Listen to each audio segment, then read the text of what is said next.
شده است.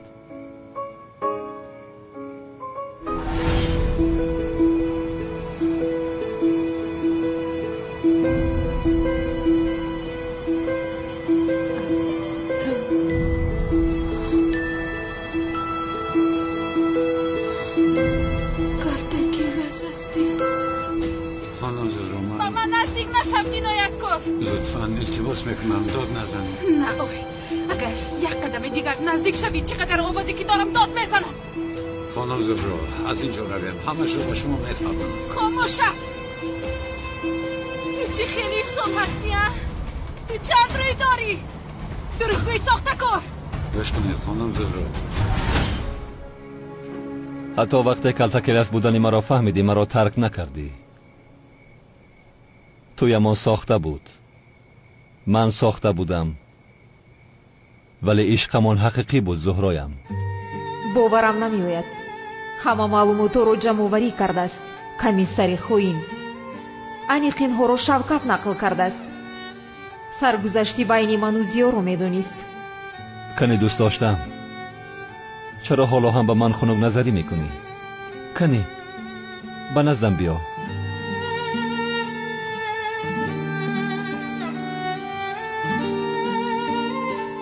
بیا آخر، بیا آخر عشقم. حاضر وقتی ناز کردن است مگر ها؟ چی مشکلی است جانم ها؟ یا که چهره نوم رو معقول نکردی؟ یا خدایا دیوانه میشوم. گپوش رو دیگر طاقت کرده نمیتوانم. مرا فریب کرده ایستاده است. دلم را میشکنی زهرا. شاید چهرم را معقول نکرده ای، ولی باید دانی که چهرم عوض شود هم حسیاتی داشتم همان است. من آن چهره تو رو پورا پورا میکنم. اما چرا این خیال میکنی زهرایم؟ من برای عوض شدن چهره یگان گپ گفتم. تو چرا مشکلی ایجاد میکنی؟ چرا با من اینقدر خنک نظری میکنی؟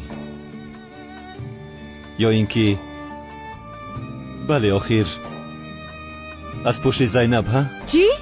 بین به تو قول میدهم که بین من و زینب هیچ چیز رخ نداده است. بین هم آن دختر به من معقول نیست. چخیل تو این خیل فکر میکنی آخر؟ یا خدایا با من صبرتو نما وگرنه من این آدم رو میزنم. گوش کن، بین من و او هیچ چیزی نیست زهرایم. در دل من تنها تو هستی. کمیسر تو چی خیل آدمی نافهم هستی آخر؟ من زهرا نیستم. نمیفهمی این رو؟ مادامی که زهرا نیستی چرا 2 سال از پس اژدهاری سرخ دویدی ها؟ میلیس را چرا 2 بار خلاص کردی؟ چی شد؟ خاموش شدی؟ تمام، لازم نیست که عصبی شوی دوست داشتم. بیا نقابت را برارو، به نزدم بیا. بس است آخر جدایمان را خاتمه دهیم. کنی دوست داشتم، نقابت را برارو به پیشم بیا. نترس که چهرهت را معقول نمی کنم. ما ظاهرا نی، با قلب عاشق هستیم. این آدم جدی باشد؟ مگر میخواهد که من نقابم رو برارم؟ مرا جدی فریب کرده ایستاده است.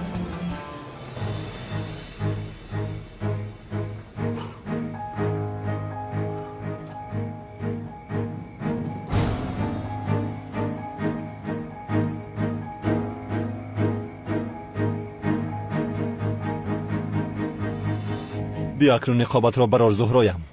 من دیگر از تو جدا زندگی کردن نمیخواهم آخر. بس است. ایست، چیکار کرده ایستاده ها؟ تمام، نه برار مشکلی نیست آخر. ایستا، تو رو میپرونم. دوست داشتم، چیکار کرده ایستاده ها؟ من زیا هستم، مرا میپرونی؟ مرا دوست داشتم نگوی. زهرا به خود بیا. میپرونم تو رو. ایست، هرگز این کارو نکنیست. یا یکی پران مرا، پران. حالا هم گپ زده ایستاده استی؟ پران مرا زهرایم، اینجا پران، در قلبم پران. Oğlum ne oluyor lan? Ne yaptın oğlum sen? Ne yapacağım? Hayatını kurtardım. Nasıl vurursun oğlum onu sen? Öldüreceğim seni. Öldüreceğim seni. Lan sen öyle sahteci dersin. Öldüreceğim. Ben ne yap? Öldüreceğim. Seni öldüreceğim. Seni Amirim yapmayın Yılmaz komiserim. Öldürün. Lan bırak! Bırak! Tutuklayın bunu! Bırak! Boğuyordu beni!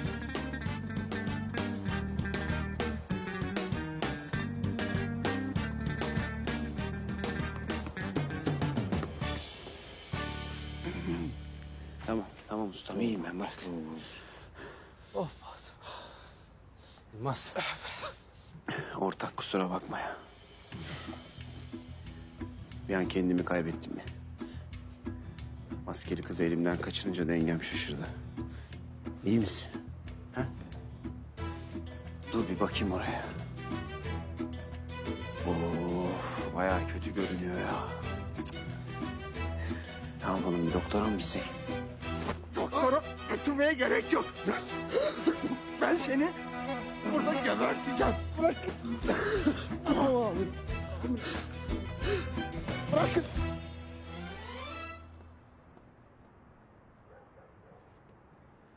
Ne biçim yakıza bunlar? Tek istediğim bıçkın Adnan'ı getirmeleriydi. Kendi işini kendin yapacaksın arkadaş. Gidip şu bıçkını kendim kaçırayım bari. Bıçkın. Sen kimi kaçırıyorsun lan? Sıkıyorsa kaçır.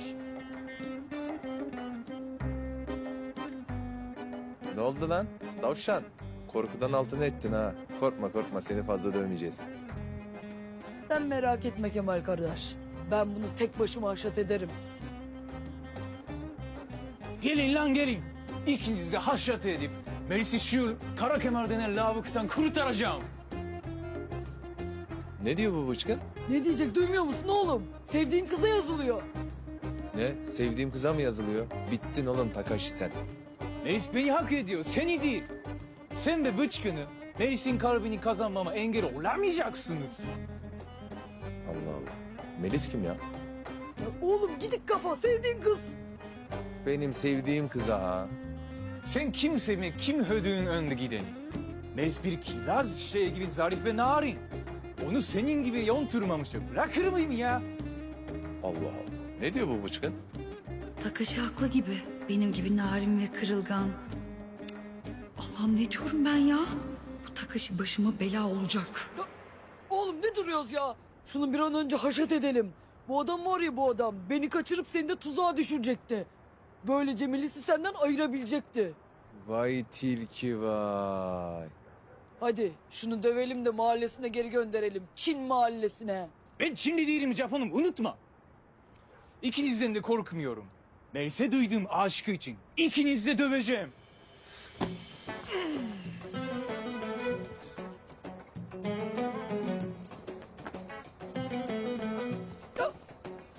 Sen dur Kemal kardeş. Bu adamı ben tek başıma haşat edeceğim.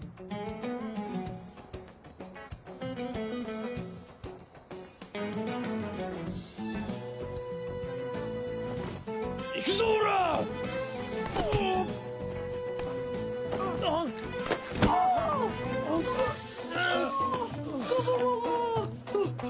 Biri karşı iki. Adam mısınız?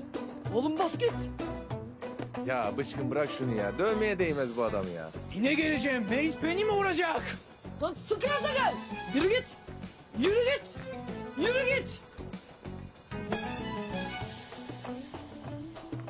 Küçük enişte bırak. O süslü Ayla'nın boyalı kızından kurtulduk ya. Allah Akıncı'dan razı olsun. Amin amin. Artık o sırık fasulyesi Akıncı ile evlenir. Bizim Hicabi de Meryem'le. Akıncı ilk gördüğüm yerde teşekkür edeceğim ben. Et kızım et lazımdır. Ay, ay bismillahirrahmanirrahim. Ya siz kimsiniz? Bizim mahallemizde ne işiniz var?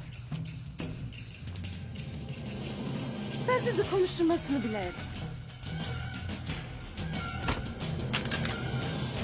Vay. Alacağım ben bunu. Acaba Ziya hocam ne yaptı?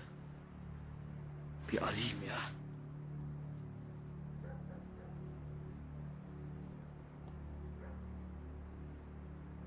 Alo Ziya hocam. Hocam ben Yakuzaları dövdüm. Siz Zehra'yı bulabildiniz mi? Buldum Hicabi. Sizin Ziya Hoca olduğunuza inanmadı mı? Hayır inanmadı. Ah canım hocam ya. Bakın çok üzüldüm şimdi. Hocam Zehra da yakında gerçeği görecektir. Üzülmeyin hocam. Umutsuzluğa düşmeyin. Hocam bu arada aklıma bir soru geldi. Sorabilir miyim? Sorma Hicabi sorma. Hocam uzaya çıktığımızda seferi sayılır mıyız? Ney? Seferi hocam seferi.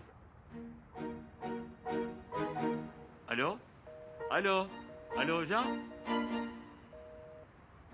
Alo? Bağlantı koptu herhalde. Neyse sonra ararım artık ya. Sen gel buraya gel. Buna dalacağım, ben buna dalacağım. Anne? Baba?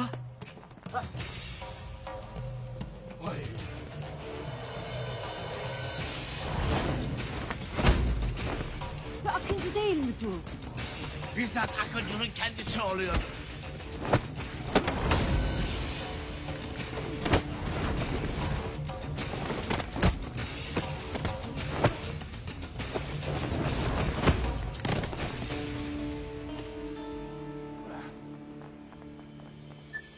Ay. Maşallah. Maşallah. Biz de tam senden bahsedeydik. İyi insan lafın üstüne gelirmiş. Evladım, biz sana şimdi çok borçlandık. Biz seni eve çaya davet ediyoruz. Olur mu hiç evladım? Sen bak bizim için neler yaptın da. Hadi biz seni bize götüreceğiz. Buyur Cidalı.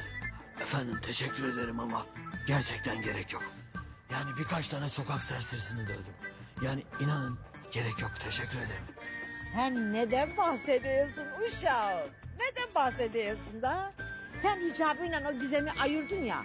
Biz sana çok şey borçluyuz. Hadi eve gidelim. Olur mu seni bırakmayın Akıncı. Sen bizim misafirimizsin. Yürü ya yürü daha yürü. Gel. Sen bizim misafirimizsin ya. Olur mu? Sen ne yiğit bir adammışsın be Akıncı. Oğlum az kalsın öldürüyordun beni. Manyak mısın senden? Hala ağrıyor boynum. Ben senin hayatını kurtardım.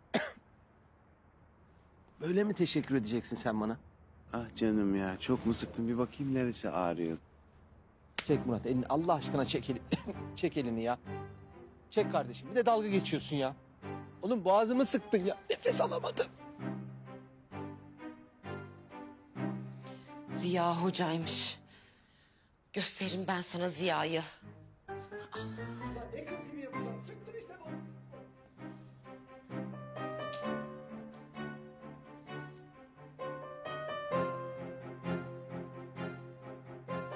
Geldi başımın belası.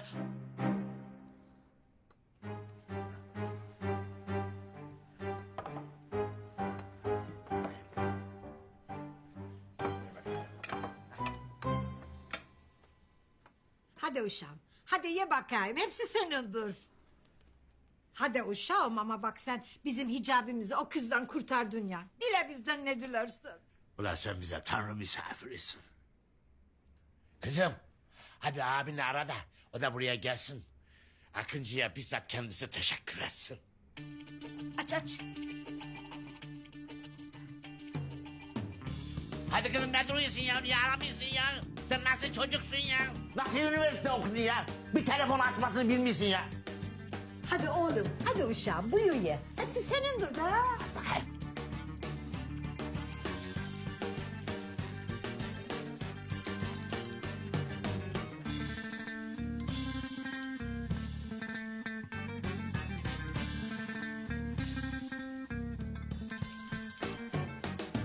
Affedersiniz.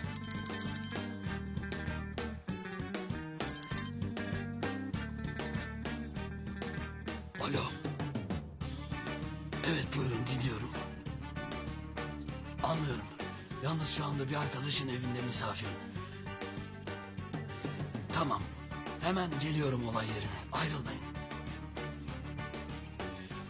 Açmıyor baba. Ulan nasıl açmıyor ya? Akıncı bize sanki her zaman evimize mi geliyor? Söyle abine açsın telefonu hadi durma açsın telefonu. Sinirlendirme beni. Efendim benim hemen gitmem lazım. Olay yerinden bekliyorlar acil. Olmaz evladım hayatta bırakmam. Daha yeni geldim da. Yavrum. Ama gerçekten gitmem lazım. Evladım ama olur mu? Daha hiçbir şey yemedim.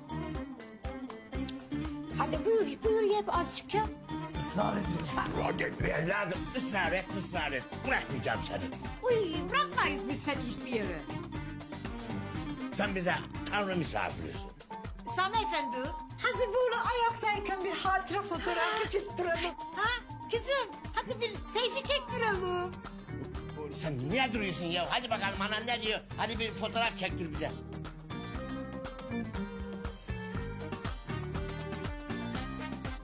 Çek bakayım. Aferin. Ha. Sen şimdi o fotoğrafı süslü aynaya gönder kızım. Altına da not yaz ha. Damadın bizdedir. Senin yemeklerini hiç beğenmeyedir. Bize öyle dedi de. Yaz kızım. Ayna Hanım çatlar artık. Ne çatlar? Kızım yazsana. Ya sen nasıl üniversitelisin ya? Nasıl saçma bir çocuksun ya? Yazmıyor, çekmiyorsun ya. Ay hala inanamıyorum. O müezzin olacak Hicabi aklı sıra damadımızmış gibi kendini kaktıracak bize. Ay vallahi düşündükçe sinirlerim yerinden oynuyor. Karıcığım. Ha? Al şundan bir yudum işte sakinleş. Akıncı'yı kıskanmış belli ki. Onun için öyle yapmış. Bana bak Gizem. Bir daha o Hicabi bu eve adımını atmayacak çocuğum. Sana mesaj geldi karıcığım. Duyduk Kadir. Sağır değiliz. Sen de çok gerginsin ama. Hicabi'nin yüzünden işte. Ay. Ay gözlerime inanamıyorum. Ne olmuş hayatım? Ay benim damadım o kadının evinde ne işi var? Hem de selfie çekmişler Kadir.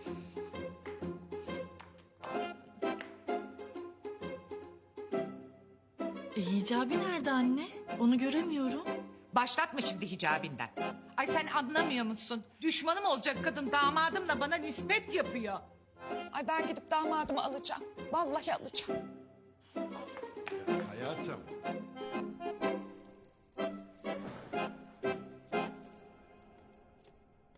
Nerede o yakuzalar? Ha? Nerede onlar? Gerçek yakuza benim. Kalk oradan saygısız. Kalk. Ya niye bana haber vermiyorsunuz ha? Böyle mi oluyor? Bana haber vermiyorsunuz ya. Dünün Hanım'ı havaalanına götürdüm. Haber aldım ben. Hemen buraya geldim. Ah yetişebilseydim onu. Ne güzel döverdim onları.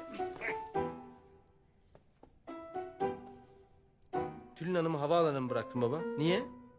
Ya dayımın oğlu nişanlanıyor da onun için Adana'ya gitti. Baba sen de gitseydin biraz kafamızı dinlerdik. Kafanı dinlerdin. Adana kebap yerdin. Hava değişikliği olurdu. Saygısız. Yakuzaların haberini aldım. Hemen buraya geldim. Nerede onlar? Ha? Nerede? Ya babacığım, bıçkın hepsini tokatladı. O yüzden sana gerek kalmadı. Ben de sana haber vermek istemedim. Eyvallah Kemal kardeş. Var ya o yakuzaların hepsini Tahtalıko'ya gönderecektim ama... ...maskeli kız çıktı geldi aldı elimden. Aha almayaydı hepsini haşat ederdim ha. Peki maskeli kızın yüzünü görebildin mi Bıçkın? Murat komiser maskeli kız adı üstünde nasıl görsün ya? Yani. Şu bıçkın bile senden daha zeki cevaplar veriyor. Nasıl soru bu? Murat Allah aşkına nasıl? Bir düşün bakalım ya. Maskeli kızın yüzünü gördün mü? Allah Allah. Boğazını sıktığım için beynine oksijen gitmiyor olabilir mi Yılmaz? Tabii ben senin boğazını sıkınca oksijen aranın daraldı. Daralınca da böyle zeka seviyesi düşük sorular soruyorsun. Bilmiyorum artık kim kimin boğazını sıktı Yılmaz. Kim kimin sıktı acaba? Düşün bakalım. Kızın kimliği hakkında en ufak bir ipucuna bile ihtiyacım var Yılmaz. Hala ipucu diyor ya. Ya sen beni delirteceksin ya. Kardeşim, maskeli kız Zehra Şanlı. Niye anlamıyorsun? Zehra Şanlı yaşıyor ya. Düşün bakalım. Zehra Şanlı, maskeli kız gelip Melis'i kaç kere kurtardı? 2 defa. Aralarında bir bağ var. Niye gelip kurtarsın yoksa? Düşün. Aa ne diyor bu ya? Saçmalama Yılmaz. Zehra Şanlıymış. Aynı masalı sürekli anlatmaktan sıkılmadın mı sen? Zeynep kızımız nerede? Zeynep nerede ya hakikaten? Zeynep nerede? Yoksa Yakuzalarla bir şey mi yaptı? Ya ne diyorsun baba ya? Ya bir şey olmaz ona ya. Zaten onun yüzünden maskeli kız da bana tavır yapıp durdu. Ne diyorsun Murat sen ya? Ne dediğimi biliyor muyum ben? Boğazımı sıktın. Beynime oksijen gitmiyor. Sakin, ben bir odasına bakayım. Buyurun, Ahan da geldi. İyi akşamlar. Zeynep. Korktum sana bir şey oldu diye. İyi misin? Yakuzalar sana bir şey mi yaptı yoksa? İyiyim hiçbir şeyim yok benim. Ya ona hiçbir şey olmaz ya. Yakuzalar Zeynep'e ne yapabilir Allah aşkınıza? Hem bana dövüşmeyi kendisi birebir öğretti şahsen. Abartma Bıçkın ya. Ben kolumu kapıya çarptım da bir şeyim yok. Kapıya mı? Bir bakayım şuna. Zeynep kalk hastaneye gidiyoruz. Ya ne oldu bu Yakuzalar? Bıçkın'ı niye kaçırmış öğrenebildiniz mi? Öğrendik. Ama maskeli kızın kim olduğunu öğrenemedik. Senin bir fikrin var mı Zeynep? He? Maskeli kız nerede? Maskeli kız mı? Oğlum kaç defa söyleyeceğim sana? Maskeli kız Zehra Şanlı. Maskeli kız Zehra Şanlı mı gerçekten? Hani şu kertenkelenin sevgilisi olan. Saygısız. Ya bırak bari kızcağız kabrinde rahat rahat uyusun ben. Babacığım, ben meslek hayatımda yanılmadım. Bu konuda da yanılmıyorum, göreceksiniz. Murat ya. Ya ben gerçekten maskeli kız hakkında hiçbir şey bilmiyorum. Senin zaten hiçbir konu hakkında fikrin yok ki. Sen dünya yakası umurunda değil senin. Ulan hem maskeli kızı elinden kaçırıyorsun... ...hem de geliyorsun burada milleti sorguya çekiyorsun. Sen ne biçim bir adam oldun Murat ya? Artık ben seni tanıyamıyorum. Sen konuşma Yılmaz. Saygısız. Saygısız. Maskeli kız senin yüzünden kaçtı. Kızı kolundan vurmasaydın ben yakalıyordum. Ya gerçekten Yılmaz komiser sen niye maskeli kızı vurdun ki? Ya Yakuzaların elinden beni o kurtarmıştı mesela. Bak Bıçkın, anlatayım. Ben vurmasaydım... ...o maskeli kız bu nankörü vuracaktı. Kalkıyorsun bir de milletin içinde bana gider yapıyorsun Murat Efendi. Vallahi bravo. Babam olmasa var ya. Tipsiz herif. Şu komisere dalmamak için kendimi zor tutuyorum.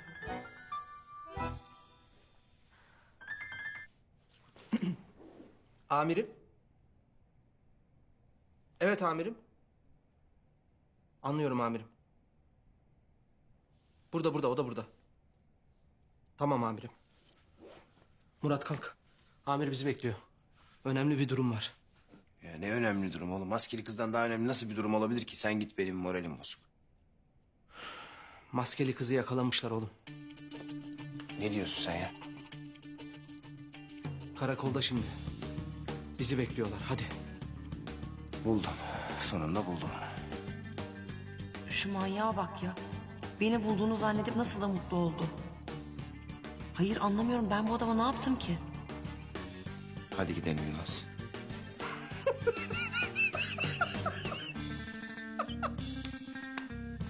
Yemin ediyorum.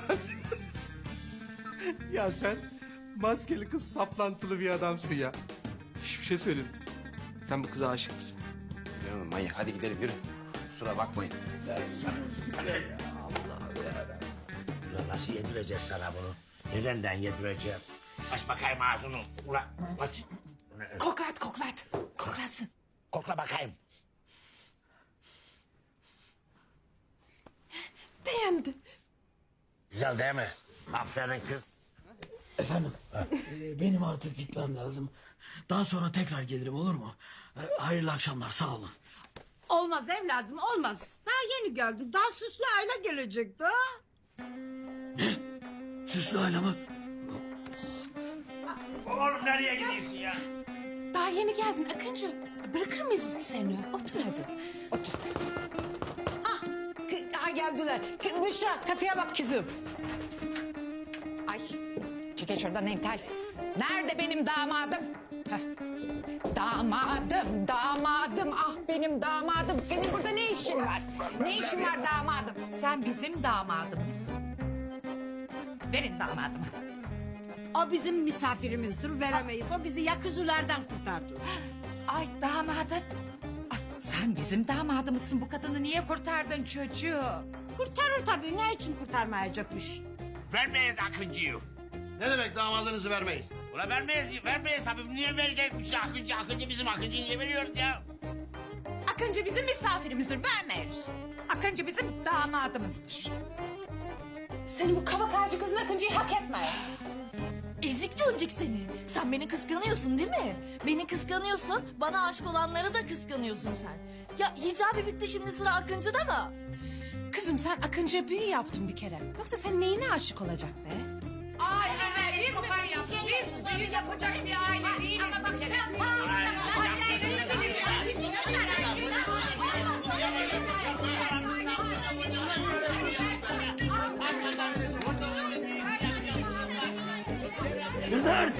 Neden? Ya ne yapıyorsunuz? Yaşlı başlı adamsınız, günah. Anneciğim, günah ama. Ay çocuğum. Senin annen benim çocuğum, o kadına niye anneciğim diyorsun sen? Evet, haklısınız anneciğim. Günahtır, yapmayın. Aferin yavrum, bir tek bana anneciğim de. Ay yavrum çok tatlı çok. Ay. Ha bu kadın ruh hastasıdır. Niye sana bir tek anneciğim diyecek? Ben de anası yaşındayım, bana da derim. Aa, yeter ama. Verin Akıncımızı bize. Ulan vermeyin Akıncı'yı. Ya. Kızım dersen senin Akıncı'nın olay ya. Bak hemen Hicabi'yi nasıl sattı görür müsün? Hicabi'yi sattığı gibi 2 güne aynı seni de satar Akıncı. Bak bu kıza güven olmaz, benden söylemesi. Aklı pek yerinde değildir bunun. Aa, laflara bak laflara. Sen kimsin ya? Sen hayırdır? Tükürme be. Nerede benim süpürgem? Al işte. Nerede bunun ekibisi? Bak sen bu kızı nasıl alıp geldin buraya? Ama nasıl alıp da geldin? Rezillik çıkarıyorsun. Ay nasıl rezillik çıkarıyorum? Ay haber ver. Ben de seni dostum. Ne yollasın gösteriyor? Ay pardon Akıncı. Ay vallahi aptal edecekler damadımı. Neden? Allah. Neden? Ya Allah aşkına bu süpürgeleri orta yere kim koyuyor ya? Allah aşkına durun. Vallahi aptal edeceksiniz damadımı. Ay durun yapmayın. Asla yapmayın. Damadım değil. Hemen kabullenin. Ay damadım gidiyor vallahi. Dur. Ay yavrum nereye gidiyorsun?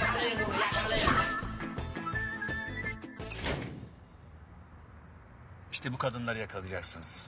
Bu iki kadın evli ve zengin adamları tuzağa düşürüp astronomik rakamlarla şantaj yapıyorlar. Of Murat. Oğlum şuna bak lan. Çok tatlı kadın bu ya. Çok sempatik. Bu var ya herkesi tuzağa düşürür yemin ediyorum. Bu bir tuzağı gibi. Oğlum sen asıl buna bak. Tıs, yılan. Bakayım. Aa çok tatlı. Oğlum. Ne yapıyorsun sen ya? Tamam sen bunu al. Hayır. Bunu al. Ya, Benim oğlum ilk ben seçtim onu ver. Kardeşim bu benim bu senin. Hadi abi. Diyorum. Çocuklar saçmalamayın, siz ne yapıyorsunuz ya? Bu kadınlar işlerinde çok profesyoneller. Şimdiye kadar 40'a yakın evli iş adamına birlikte vakit geçirdikten sonra fotoğraflarını çekip eşlerine göndermekle tehdit edip dolandırdılar. Yılanlar. Varlar. Bırak şu kızım bir çek elini ayağını ya. Niye adilik yapıyorsun ya? Oğlum bu kız tam benim tipim ya. Şuna bak siyah saçlar beyaz ten. Tıpkı Zeynep. Kumral tıpkı Didem. O senin hadi abi. Didem benim tipim değil tamam mı? Ver şunu ya. Bırakır mısın? Ya kardeşim bıraksana ya. Oğlum siz ne yapıyorsunuz ya? Bir kendinize gelin. Allah Allah. Bakın siz ikiniz zengin çapkın iki iş adamını oynayıp bu kadınlarla tanışacaksınız. Daha sonra bu ikisi size şantaj yaptığında onları suçüstü yakalayacaksınız. Anladınız mı? Anladık amirim anladık. Ver lan şunu bana. Kardeşim verir misin artık ya? Operasyonu mahvedecek ya. Ver şunu bana. Ne demek operasyonu mahvedeceksin ya? Oğlum ne yapıyorsun o kız sana bakmaz bir kerem ya. Niye bakmaz ya? Yaşlandın artık bakmaz o kız. Çocuklar ne yapıyorsunuz siz ya? Amirim bu kadına ben yazıyorum. Hayır ben bu kadına yazacağım. Ya niye sen yazıyorsun kardeşim ya? Ben yazacağım. Benim kadınım bu ya. Oğlum bırak şunu bana yeter bak yeter. Ya amirim görüyorsunuz değil mi? Ben ne zaman bir kadından hoşlansam Murat hep göz dikiyor. Hep Murat, hep Murat. Amirim buradaydı ya, artık burada nefes alamıyorum amirim. Nefes almakta zorlanıyorum yani. Bu hep acitasyon ya. Oğlum kendinize gelin ya. Operasyon hakkında bir sorunuz var mı? Benim var amirim. Şimdi amirim biz evli, çapkın ve zengin iki iş adamını oynayacağız. Doğru mudur buraya kadar? Şimdi zengin kısmı tamam ama ben evli değilim. Değilim. Ha evleneceğim. Planım var. Zeynep'le evleneceğim. Zaten plan içindeyiz. Acaba Zeynep şimdiden benim karım olabilir mi? Ya bu operasyon için Zeynep benim karım olabilir mi amirim? Ne? Didem de Murat'ın karısı olsun o zaman. Saçmalamayın. Bu sefer evli falan yok. Operasyonu batırmanıza izin veremem. Siz şimdi bunları bir takın ve derhal görevinize başlayın. Tamam abi.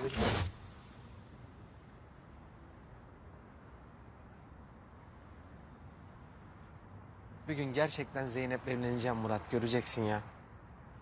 Onun güzel parmaklarına bu yüzüğü böyle takacağım. Kır düğünü falan yaparız. Ama dur bakalım bir Zeynep'le ben konuşacağım daha ya. Boşuna hayal kuruyorsun be güzel kardeşim. Zeynep seninle evlenir mi hiç? Niye evlenmesin lan Zeynep benimle? Seninle mi evlenecek Zeynep? Ha? Benimle evlenir. Oğlum bir şey söyleyeceğim ya. Bir gün gerçekten Zeynep'le evlendiğimde senin o suratının ifadesini çok merak ediyorum. Nasıl olacak? Böyle olacak Yılmaz bak. Böyle. Tahmin etmiştim. Ay.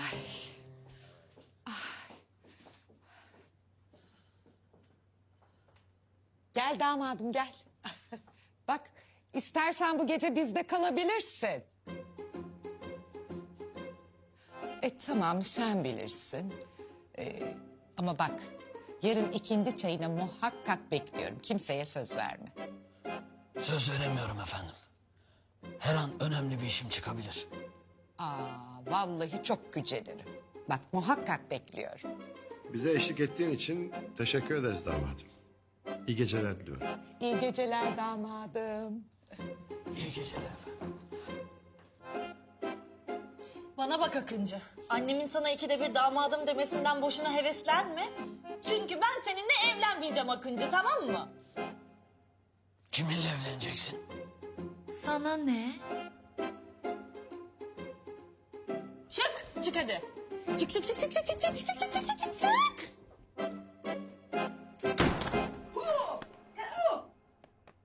Anladın mı? Anladım. Peki sen Takashi'den neden şikayetçi olmadın? Ya niye şikayetçi olayım Takashi'den ya? Ben onu dövmeyi seviyorum. Şimdi bak şikayetçi olursam polis onu tutuklayacak, gözaltına alacak. Ben onu dövemeyeceğim. Ya Zeynep, geçen gün bir dövdüm ben bunu, bir haşat ettim. Görmeliydin ya. Bak böyle bir yumruk, böyle tekme. Bir patlattım, bir kafa attım. Sakin ol şampiyon. Neymiş efendim? Melis'ten uzak duracakmışız. Ya sen kim lavuksun da biz Melis'ten uzak duruyorsa? Peki ne soracağım sana? Takashi de Kara Kemal de aşık sana. Kara Kemal hadi hafızasını yitirdi seni hatırlamıyor. Ama Takashi bayağı bildiğin vurulmuş. İkisini de istemiyorum. İkisini de döveceğim. Böyle. Ay Zeynep. Zeynepciğim iyi misin? Tamam. İyiyim Melis'ciğim. Ay, özür dilerim ya. Kafamı kaldı bende. Seni böyle antrenman yaptırıyorum bu halinle. İyiyim. Gel otur hadi gel otur. Otur. İyisin değil mi? Özür dilerim. İyiyim. Ya Zeynep aklıma bir şey takıldı benim. Bu maskeli kız kimdir? Ya ikidir benim hayatımı kurtarıyor. Bir yakuzalardan kurtardı. Bir biliyorsun nişanımda kurtardı. Hayır yani niye yardım ediyor bana? Kim bu kız? Bilmiyorum ki Melis.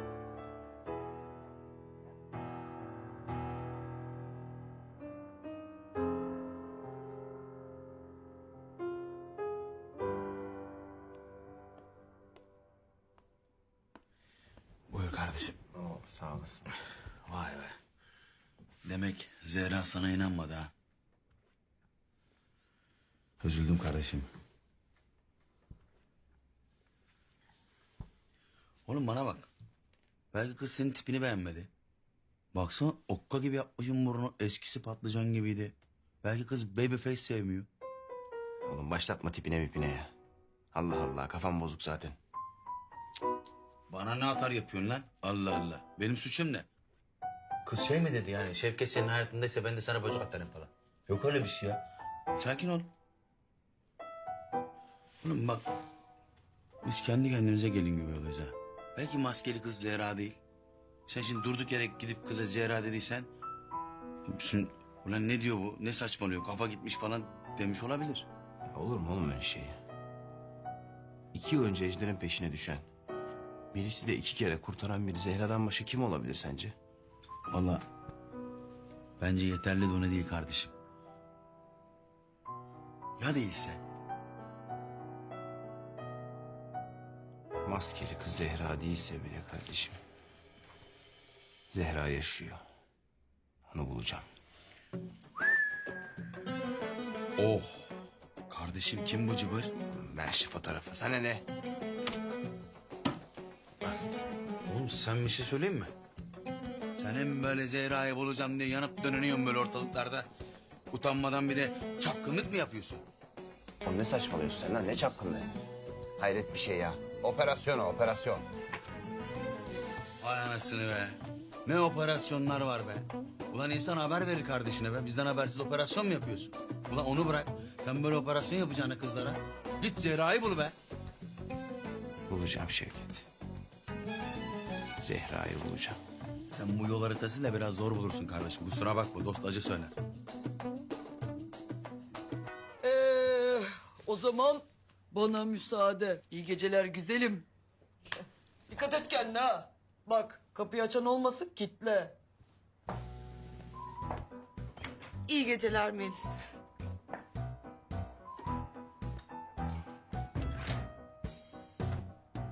Ulan Murat komiser. Demek imam kıyafeti giyip beni kandırmaya çalıştın. Beni en zayıf noktamdan vuracaktın ha? Sevdiğimin ismini kullanıp beni yakalayacaktın. Ben sana bunu ödetmez miyim? Seni kendime aşık edeceğim. Sonra basacağım tekmeyi.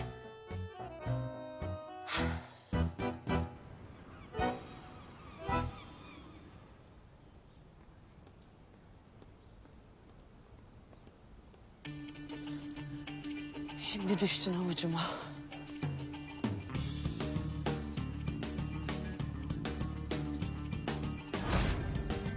Ya bu adam beni nasıl fark etmez ya?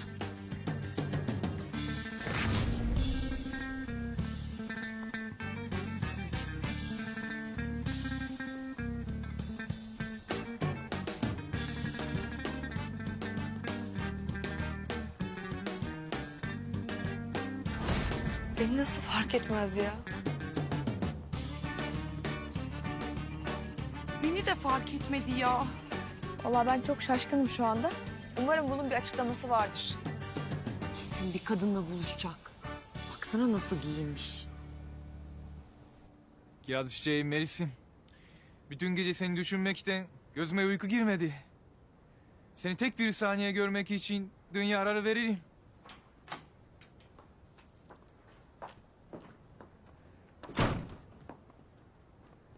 Nasıl dövdüm şu Takashi antenini dün gece? Takashi? Of bu adamın hafızası ne zaman gelecek ya? Yeter artık. Bu kıyafetleri giymekten de gına geldi. Takashi değil mi? Takashi? Lan bu nasıl cesaret ediyor buraya gelmeye? Yürü. Ya düşeceğim Melis.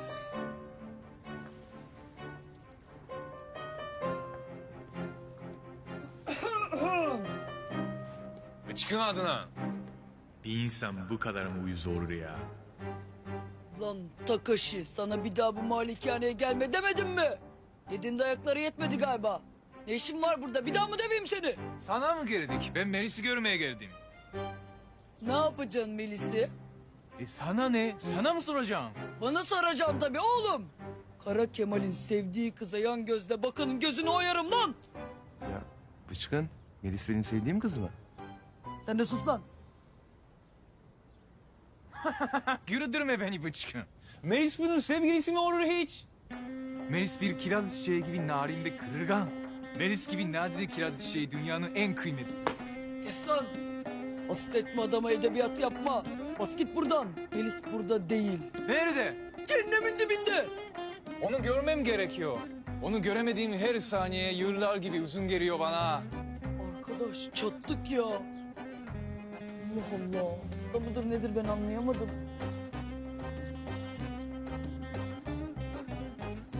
Ya Bıçkın. Melis bu mu?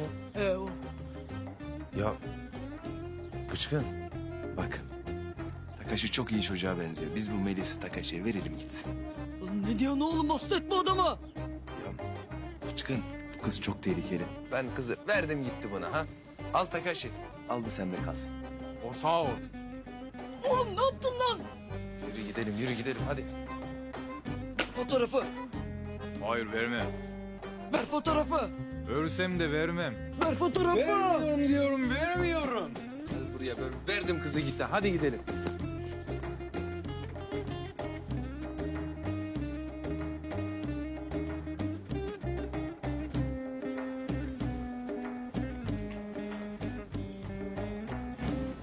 Selam ortak. Selam. Anlaşılan kızlar henüz gelmemiş. Ha. Senin gelmeni beklediler herhalde.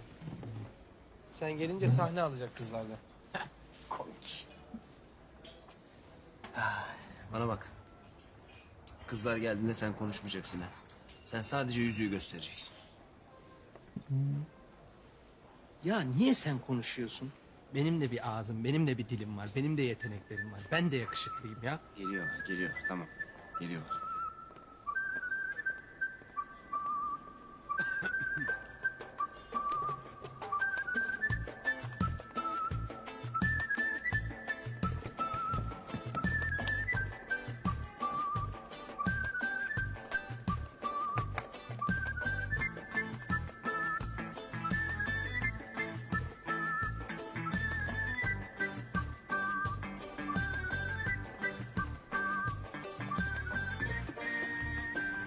Yani evet o şirketi satacağız öyle ya da böyle değil mi?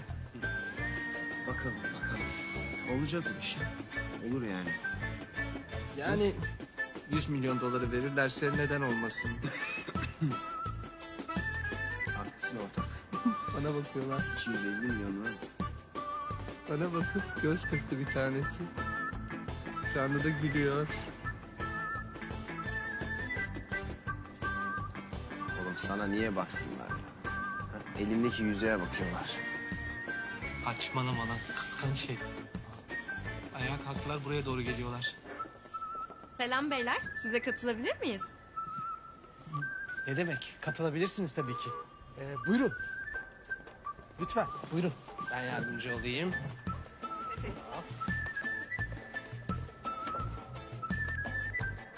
Teşekkürler. Merhaba. Merhaba. Yılmaz. Memnun oldum. Ben de Selin. İrem ben. Murat. Yılmaz. Memnun oldum. Ben de memnun oldum. Murat ben. Murat.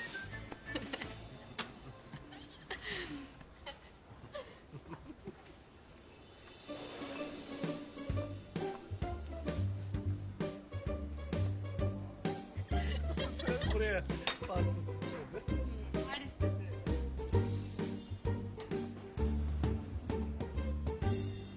Geçen yıl da öyleydi. Fransa'dayız. Tamam Sargı'da gidiyoruz yani. Ben sana demedim mi bunlar çapkınlık yapıyor diye? Murat, sana hiç yakıştıramadım ya. Bana bunu nasıl yaparsın? Şuna bak ya. Yılmaz'ı da kendine benzetmiş. Adamcağızı yoldan çıkardı. Başka isteğiniz var mıydı? Tamam.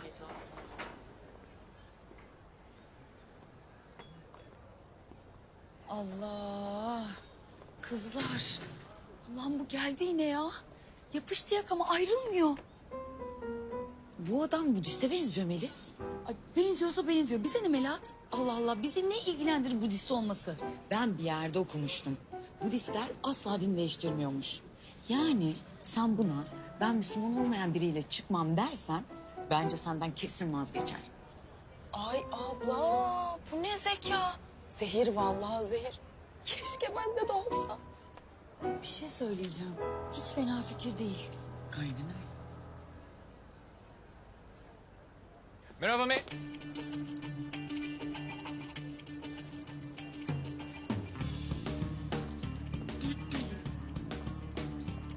Takashi. Merhaba. Merhaba. Bak Takashi, sen çok iyi birisin. Ama ben Müslüman olmayan birisiyle birlikte olamam. Yani buna ailem ve çevremdekiler izin vermez. Ne? İşe yaradı galiba. Vallahi Müslüman olsaydım benimle çıkardın yani. Yani neden olmasın? Ama ah işte sen din değiştiremediğin için maalesef.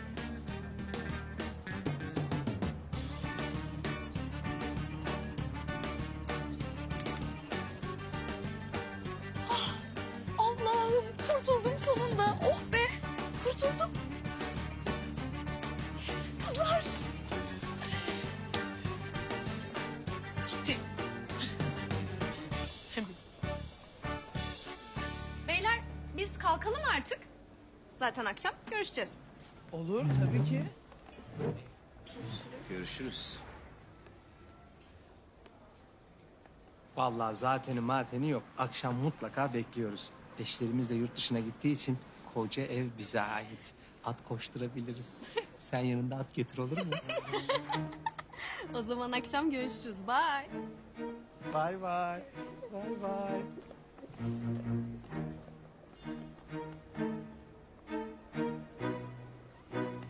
Vay vay kızlar.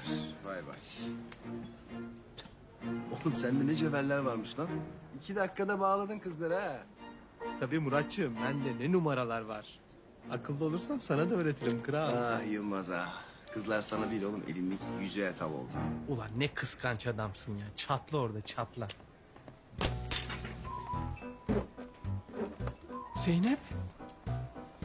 Kimdi o kadınlar? Hangi kadınlar? Hangi kadınlar? Dalga geçmeyi bırak. İkiniz de o iki zilliyle resmen fingirdeşiyordunuz. Zeynep açıklayabilirim ya. Ya niye açıklayacaksın ya? İkiniz de resmen çapkınlık yapıyordunuz. Hiç mi utanmadınız? Zeynep benim suçum değil Murat'ın suçu. Beni yoldan o çıkardı. Aldı getirdi şu 2 paçoz kızla aynı masaya oturttu. Niye bilmiyorum. Ben de geldim işte mal gibi. Ne diyorsun oğlum sen? Söylesene gerçekleri. Söylesene operasyonda olduğumuzu. Operasyon mu? Ne operasyonu?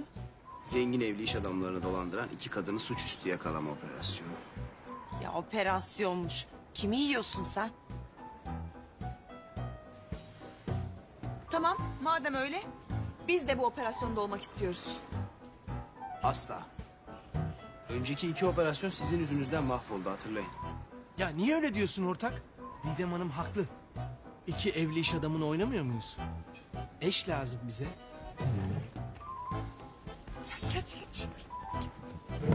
Yürü artık. Zeynep. Bu operasyonda eşim olur musun? Ne olursun. Karım ol Zeynep ne olursun. Bu operasyonda başarılı olsun ya. Bu sefer sen benim karım ol.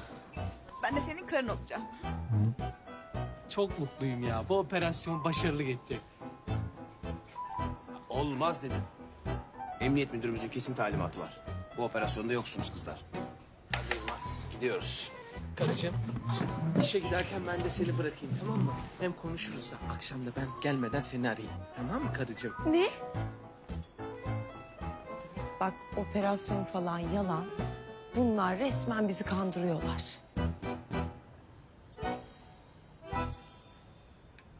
Meryem. Ne konuşacaksın benimle? Hadi konuş. Hicabu seninle çok önemli bir şey konuşmam lazım. Meryem ben ne dedim? Konuş hadi ne söyleyeceksen söyle. Üzüleceğini biliyorum Hicabu. Ama ben seninle evlenemem. Ne? Üzüleceğini biliyorum icabı. Ama ben gönlümün sende olmadığını anladım ya.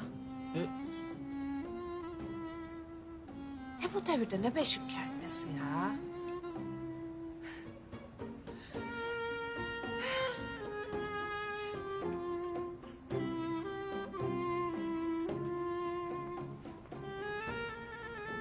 Ula Sami, ha bu iş oldu da.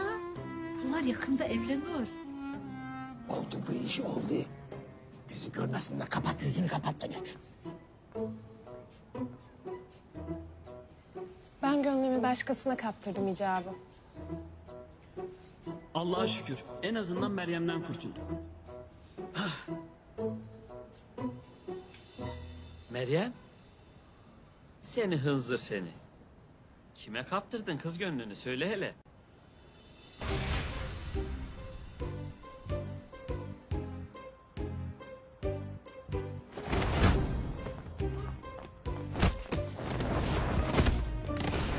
Akıncı'ya. Akıncı'ya?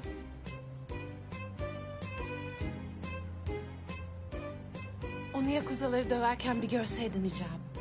Öyle delikanlı, öyle yiğit, öyle mertti ki. Bir anda kalbim ısınıverdi ona. Allah'ım olamaz. Hadi icabı, sen de artık kalk Gizem'le konuş. Onu seversin. Hadi. Ha, tabii söylerim. Ama söylemesini bilmezsin ki. Ne demek söylemesini bilmiyorsun Meryem? Kaç kez söyledim. Kız Nuh diyor, peygamber demiyor ya. Akıncı gibi olacaksın da. Biraz onun gibi yiğit ol, cesur ol. Ne yapacaksın? Gideceksin, tekmeyi kapıya vuracaksın, kızı isteyeceksin. Vermezlerse de kaçıracaksın, gideceksin da. Biraz Akıncı gibi ol ya. Hadi. Ben gidiyorum. Ay dur. O kavak ağacına söyle Akıncı'dan uzak dursun. Akıncı benimdir.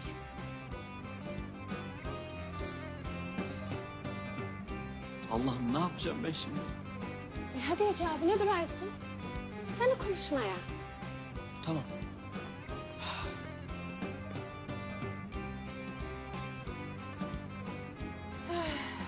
Akıncı. Gönlümün tek sahibi. Ne zaman karşıma çıkacaksın? Gizem! Gizem! Gizem dedim. Çık Gizem, konuşmamız lazım. Allah Allah ya. Şuna bak. Alttan aldık, tepemize çıktı. Saçma sapan sebeplerden nişan mı atılır ya? Nefes alsak nişan atıyor. Tövbe ya Rabbim ya. Hata bende ya. Çok yüz verdim. Çok. Kime diyorum Gizem? Çık dışarıya. Bekliyorum burada. Allah Allah. Nerede bu kız ya? Gizem. Nişan yüzüğünü attığın için utancından karşıma çıkamıyorsun tabii. Son pişmanlık fayda etmiyor ama ben vicdanlıyım işte, vicdanlı. Gizem. Bana yanlış yaptın. Ama sana son bir şans veriyorum. Çık benden özür dile. Ayar etme dedim, ettim bir kere. Bu yüreği uyandırdın. Gizem. Gizem. Bir saniye. Gizem. Ya bir saniye işimiz var ya. Ya ama bak biz...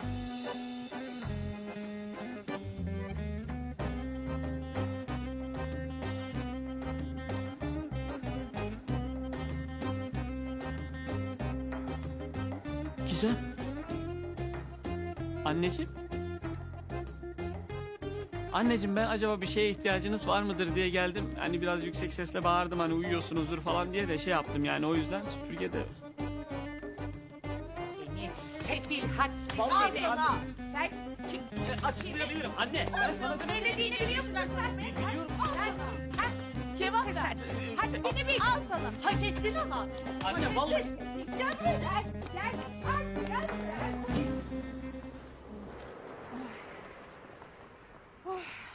Gel biraz şöyle oturalım hadi. Hadi.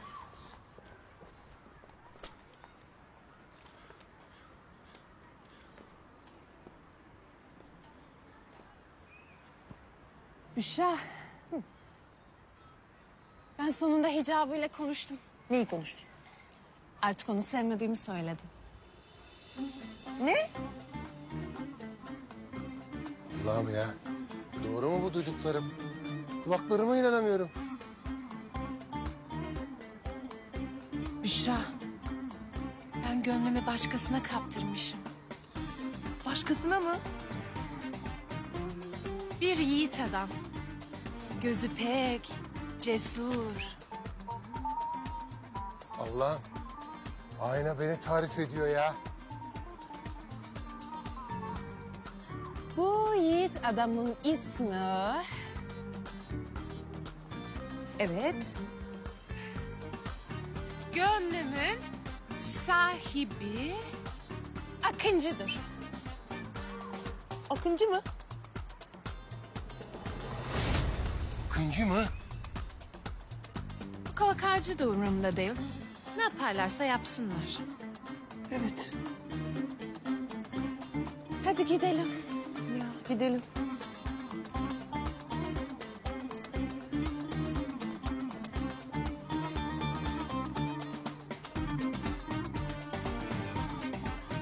Ulan Akıncı. Ulan Akıncı.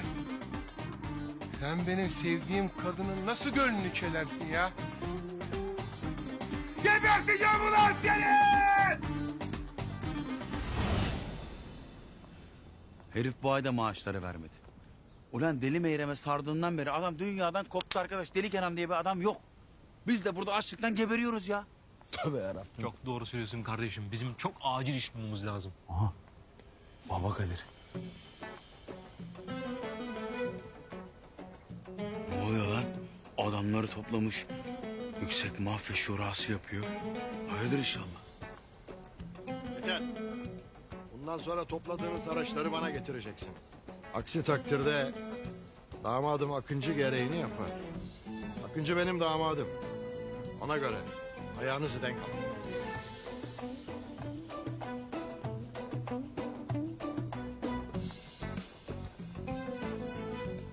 Orti.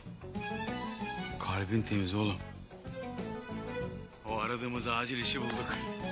Tabii kanka benim her kalbimin temiz olduğunu sen... Ne iş lan?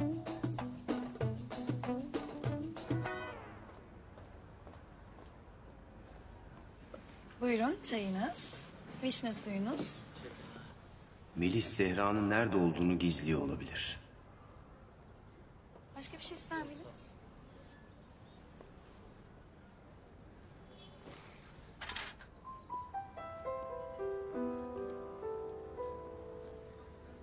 Melis konuşabilir miyiz? Tabii, ne hakkında? Maskeli kız.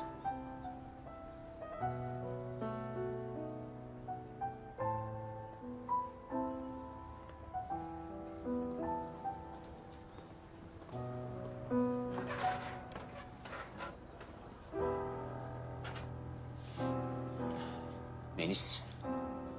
Sana yalvarıyorum, maskeli kızın nerede olduğunu söyle bana. İyi de Murat, ben maskeli kız tanımıyorum ki. Neden anlamıyorsun? Konuşmam lazım diyorum. Beni kandıramadın. Şimdi de kuzenimi kandırmaya çalışıyorsun ha? Tamam, seni anlıyorum. Maskeli kız senin için çok değerli. Onu ele vermek istemiyorsun. Fakat sana söz veriyorum, polisin maskeli kızı yakalamasına izin vermeyeceğim. Adama bak. Nasıl da oynuyor ya. Melis. Tamam. Bana inanmıyorsun. Fakat senden ricam şimdi söyleyeceklerimi maskeli kıza iletme.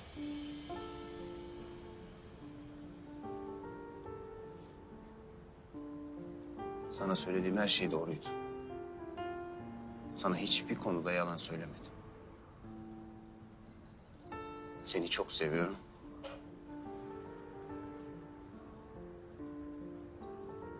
Ne olur beni anla, seni özledim. Neden böyle yapıyorsun? Neden bana inanmıyorsun? Sana ihtiyacım var.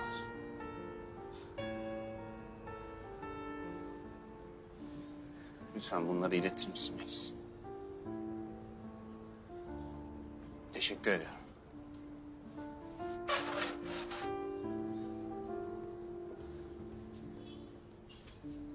Ne oluyor ya? Sen oynamaya devam et komiser. Son oyunu ben oynayacağım.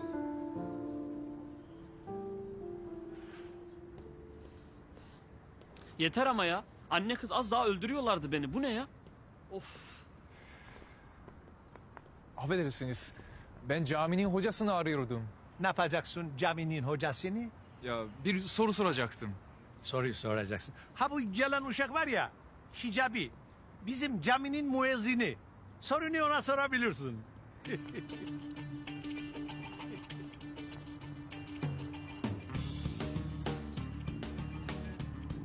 Affedersiniz. Bir sorun vardı. Sorabilir miyim? Nasıl? Ya, hocam bildiğiniz gibi değil. Sabahtan beri beynimi kemirip duruyor. Hocam bir erkeğin sevdiği kızı için din değiştirmesi caiz midir? Ne? Caiz midir hocam?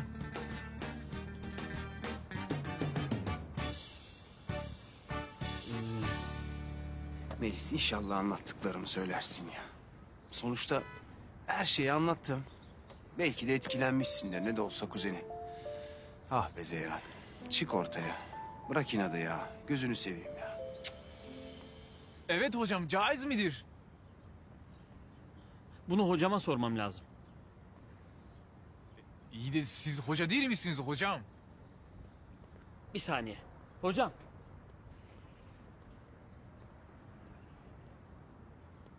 Soru değil mi?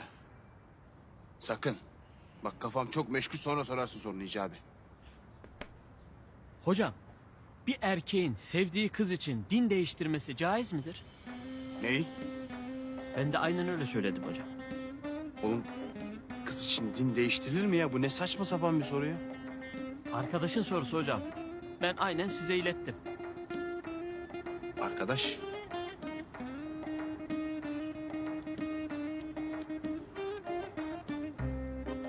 Evet. Caiz midir hocam?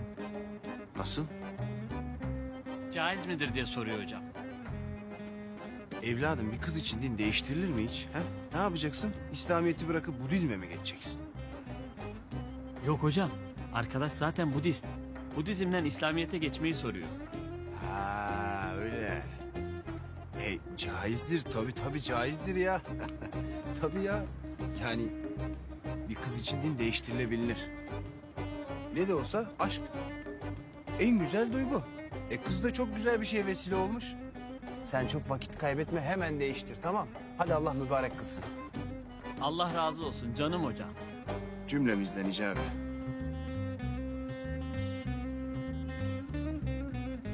Zehir gibi mübarek.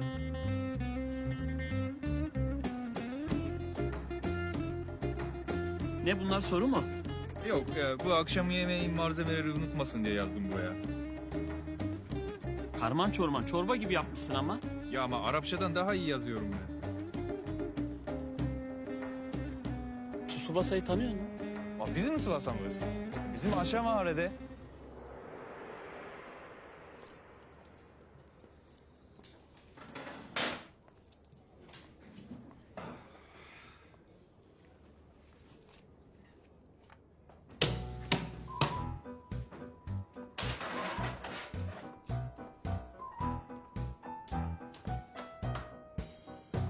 Canım, hoş geldin.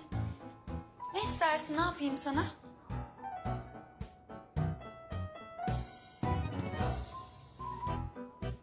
Yok, sağ ol. Bir şey almayayım ben. Ya Kemal, neden bana bu kadar soğuk davranıyorsun? Hafızan yerine gelince de mi böyle soğuk davranacaksın? Çok üzülüyorum ama bak.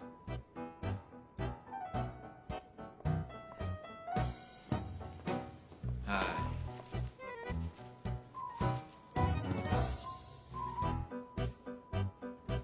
Bak, seninki geldi. Vallahi sen kafayı yine tavayı istiyorsun galiba ha? Kiraz çiçeğim. Sana bir sürprizim var. Sürpriz. Bir kız için din değiştirmek caizmiş. Ne? Ben artık Müslüman olmaya karar verdim Meris. Artık benimle çıkabilirsin. Hayır olamaz ya. Ya sen Budistsin, din değiştiremezsin. Ne biçim Budistsin sen ya? Oh be, kurtulduk lan şu kızdan.